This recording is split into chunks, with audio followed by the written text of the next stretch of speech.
जय जगन्नाथ जय श्रीकृष्ण सांग मैंने आमर तो दशम अध्याय सैला एबे आमर कौन एकादश अध्याय आरंभ आमर एबे हब ये विश्वरूप दर्शन एठी विश्वरूप आम समते शुणी जाइए विश्वरूप भगवान दर्शन करते अर्जुन को कौन दर्शन करते कौन कही आम सब जानिया एबे चलो एबे अर्जुन किंतु प्रश्न पचार अर्जुन मिनती करनती भी कर कौन कर चलतु शुणिया मदनुग्रहाय परमं गुह्यम अध्यात्म संगीतम जत्तो युक्तम वचस्तेन मोहयम विगतो मम।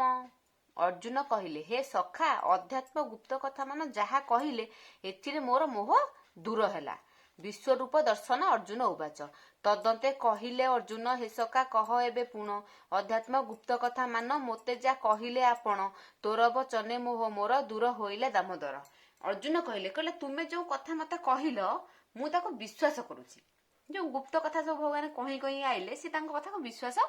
करूछंती विश्वास कले कहले से कथा कहले मु तो गुप्त कथा मान सब विश्वास करूची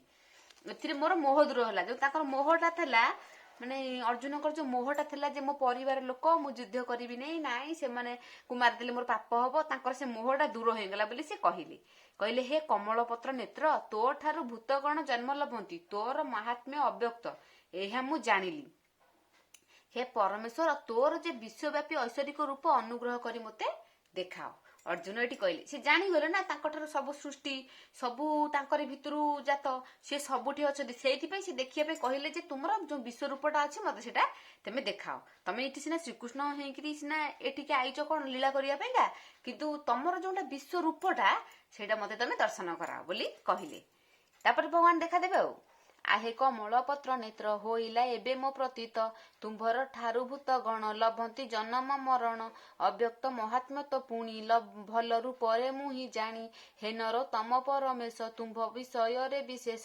जहा तो करिल वर्णन संदेह तहि नुहे मन से ईश्वर रूप तोर देखिबा पाई इच्छा मोर तोर जो ईश्वर रूपटा मते सेटा तो देखा मो इच्छा होजी। जय जगन्नाथ।